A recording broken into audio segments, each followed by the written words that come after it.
So, What a week it has been. We have met entrepreneurs across Florida, entrepreneurs I have met in Florida, all of the above. And today we are shining light on someone who hustles around the clock and loves giving his customers a great experience.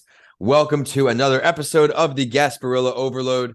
My name is Vincent A. Lanci, and I am ready to shine light on an awesome Tampa entrepreneur. When I moved to a new area at the beginning of 2020, it was nearly impossible for me to find a good sub, let alone a good Italian sub, a good London broil like Mickey makes. This is where I stumbled across Mickey's Subs right there in Tampa near UT. All the sandwiches are incredible. As I mentioned, the owner is someone you do want to do business with. He's friendly, personable, and as I mentioned, he's hustling. He's got a lot of lessons learned for you entrepreneurs who are bootstrapping it, are around the clock. I've been watching his brand grow, and now we're talking about behind the scenes, all about his second location. So we're going to learn about the behind the scenes of that and so much more. I learned that he's also passionate about and active in helping and coaching the next generation of business owners. So he was obviously a good fit for us. Did some studying at Johnson & Wales University for culinary, and then it was off to the races. So stay tuned for a great show, and stay tuned for the halfway point where this week's spotlight story is on another entrepreneur who crushed it in the food space, the sandwich space, Subway founder Fred DeLuca. Get Mickey's take on it. And I have never heard this story, so I was excited to learn that. Mickey, welcome to the show. hey, thanks for having me, Vin. I really appreciate it. We're going to hop right into this, Mickey. It's Gasparilla Week. We don't have time to waste. Why did you become an entrepreneur? What led you down to this path of doing your own thing? What started me down my entrepreneurial journey was a guy when I was 19 years old, got me in working with him selling, doing vending machines, soda and snack machines. And when I was, I guess, right around 19, right around 20, my 20-year-old birthday, he decided it was time for me to go off on my own and help guide me through the process of buying my machines and getting started and getting into business. And that's where I got my first taste of like entrepreneurship. The business didn't last for very long, maybe about a year. Little success at the beginning, and then we failed out, but we learned a lot. After that, somewhere I kind of bounced around through the kitchens, learning how to cook pizzas and things like that. Okay. And my mom gave me an opportunity, of all people. Her moms are super supportive. My mom gave me an opportunity to go sell restaurant equipment at this company called Brandon Restaurant Supply here in Tampa, down the street from my shop. And I was 23 years old. And within a couple of weeks, the owner passed away and left me the company to run.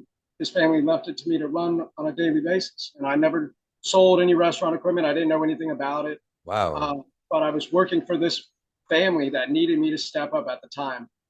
And so I started with them, and I lasted 2.5 years, and we did a ton of projects and bought restaurants out when they were closing down and bought their supplies and resold them.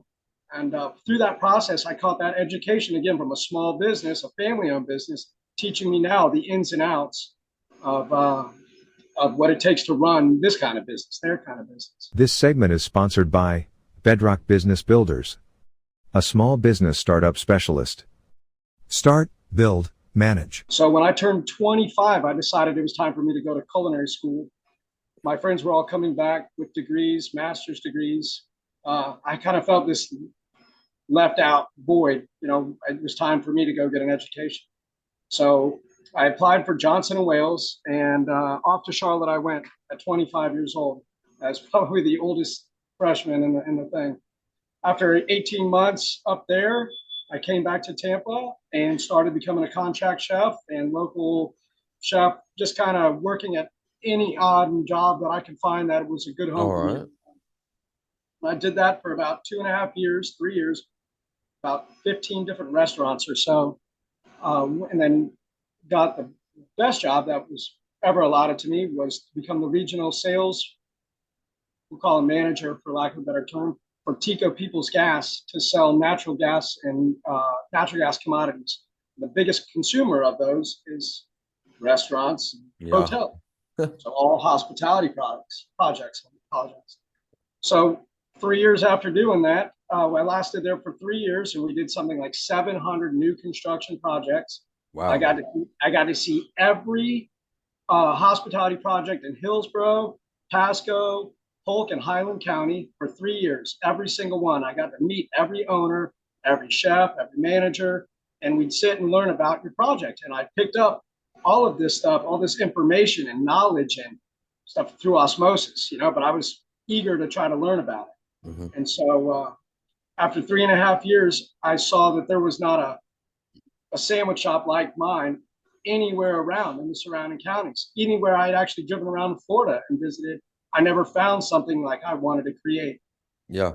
So in the last 8 months at Tico, we conceptualized Mickey's, and I cashed out the 401k and cashed out the bank account. And here we are 3.5 years later. Love it, dude. Well, you're going to rebuild that account in no time at the rate you're at, and plus another store. Keep up the great work. Subs in Tampa, and we're now at 3.5 years old. And last year, we got blessed with an opportunity to partner with a group called Duckweed Urban Grocery out of Tampa. And we currently maintain, sandwiches with inside the convenience stores, and we sell product out of there. And one of the properties built out a sandwich shop space, and they reached out and wanted me in there. So after a few months of negotiating with some money and some other things like that, we were able to navigate this and get the second location open, which is, again, something I've been pushing for, but couldn't quite get it down, And we're there. It's at West Shore Marina District now. It's small little space. It's inside the store. It's perfect. I'm looking forward to seeing it blossom. Well, congratulations again on all that success. You mentioned something else there, negotiations, how that took quite a bit of time. What advice can you offer some of our entrepreneurs listening out here, or maybe who are stuck in a negotiation or about to start a negotiation, some things that helped you actually move along the process? Well, one of the things is I have a friend who's an attorney in Tampa, and he does stuff with business litigation. And I had him look over my lease agreements and some of the other contracts that I have going currently with my first location. Mm-hmm. And he was able to navigate some holes or see some holes that were in there that we needed to close up. And so when I got the new lease for the new property, again, I kind of saw, based on my experience, I saw some of the gaps that we currently were experiencing at our old location. And we're able to implement that right off the rip and make for a smoother negotiation through the process. And so using an attorney, reaching out and using somebody who's more fluid in the space is probably the best piece of advice. You're not ever the smartest guy in the room. Great advice there. You outsource what you're not the best at to complement your strengths. And as I'm starting to scale now, I'm looking forward to really outsourcing all of the areas I'm pretty weak at. And unfortunately, social media has been that weaker point for me over the years. I always looked at it like this. I don't think a school will not bring me in to speak because I don't post every day. That my career path, that's what I'm trying to be with students, and I can write or produce the content to supplement myself. But now we are in this digital age. It's all about reels. I think I was a few years after the reels, so I'm looking forward to bringing someone in to help me get all these reels and the TikTok off the ground. I think that's something that, like you expanding in 2023, I'm trying to do my best to expand in a few ways too, Mick. While we're talking about social media, let's plug yours. We just relaunched our brand at MickeySubs.com or Mickey Subs Facebook, Mickey Subs Instagram. We just relaunched with a new brand, new logo design, and we're excited for this year to help bring our brand and brand awareness to the community. I'm looking forward to it as well. Let's dive back into entrepreneurship for our audience. If you could recommend, Mick, any book, tool, app, workshop, something you use or have used that you can attribute some success to, what can you lend forward to our community? The book that I would lean towards isn't something of business savviness or it's the Bible. One of the things that's got me to this point is my faith in God and my connection with God. It's been one of the main things that's helped drive me forward, and I look to it to try to get my strength and my composure for the day. I didn't really have anybody of a mentor or a digital mentor or somebody I looked up to. A lot of motivational speakers over the years, guys like Tony Robbins, and which is super motivational. And there's a guy, Dan Pena, and a handful of these guys that are extreme motivators to get you off your ass and get out there and get it. And so I wish I had more of a business book to shoot at you, but There's I no think need for there has to be a business. This question is open ended, and the reason you chose the Bible, I mean, I think that's motivating itself because of the positivity. It levels your head going into the day. We could all use that. I mean, especially in entrepreneurship, it's a 24/7. We're going to be dragged through the mud all the time, and we have to find a way to stay afloat because if we're not thinking clearly, our business will pay the price, and we don't want that to happen. We've talked about your business a lot so far. Is there anything else you want to touch on right now? it's hard making that jump into providing for yourself. So I would like everybody to know that you can do it. There's nothing stopping you but your own mind right there, right between your ears. There's whatever you want to do in this world, you can do it. I'm definitely living proof. The guy that uh, barely could get the first one open and grinded for 3.5 years straight every single day, who didn't see a light at the end of the tunnel. Here I am, and Yes, sir. I'd love to. Anybody who needs any extra motivation, please, you got my Instagram. Please DM me. I'd love to talk to you guys about your projects and coach you through it. I love it, Mick. Well, you just mentioned something how it is hard. It is challenging. What are some of the challenging parts of entrepreneurship as a whole for you? I There are don't. tons I know, not tough to Yeah, narrow it down. daily mode. Your daily motivation is one thing. Separating motivation from your discipline, Yeah. and one of the toughest things was transitioning. Oh, I want to get this done to having the discipline to making sure it's executed at the end of the day. Sometimes the end of the day doesn't stop at 6 o'clock when the restaurant closes. I've got to keep pushing for another hour, hour and a half, whatever I got to do to get myself set for success the next day. Well said. Everybody, what works for some doesn't work for everyone. Find things that set you up for success. Plan out your night, perhaps. Plan out your morning, whatever works for you. Get ready to tackle your day. Mick, thanks for such a great episode so far. I think it's now a great time to hop into this spotlight story before we end the show with finding out which entrepreneur he wants to sit down with throughout history. As I mentioned, this one's going to be with the founder of Subway. Mickey's out here doing big things. We're going to go ahead and get this article started for you. And it is titled How a 17-Year-Old with $1,000 started Subway and became a billionaire. Not millionaire, billionaire. In 1965, 17-year-old Frank DeLuca asked a family friend, Dr. Peter Buck, for a $1,000 loan. DeLuca used the money to create a sandwich shop in Bridgeport, Connecticut. At the time, he had hoped that starting the restaurant would help him pay for college and medical school bills. Realistic goals. This is why Subway's parent company is called Doctors Associates, Inc. Buck had a PhD, and DeLuca did want to become a doctor, but the company was named Pete's Super Submarines after Buck. However, on local radio advertisements, Pete's Submarines sounded like Pizza Marines, which gave listeners a different impression of the business. Here's a lesson learned, everyone. Sometimes things don't go well the first or 100th time.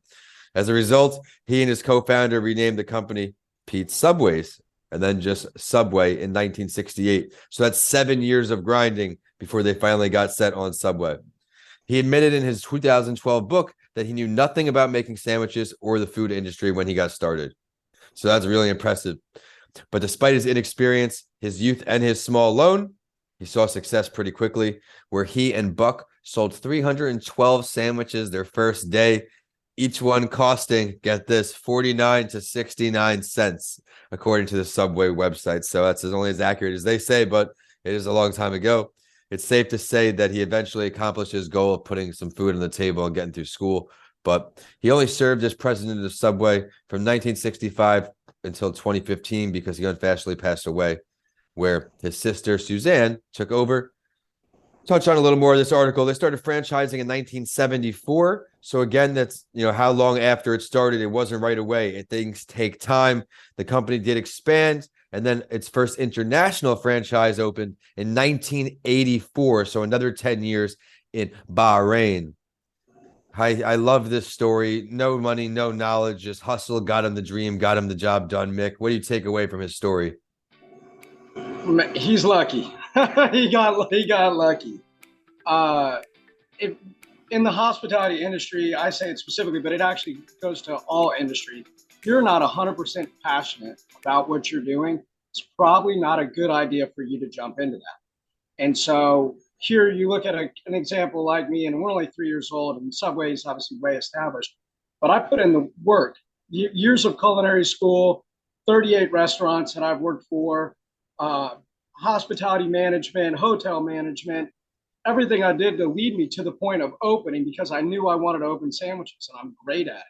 So when I would say that he got very lucky on his first thing, but luck is part of the game. It's not just all product and your knowledge. You got to have a little bit of luck on your side.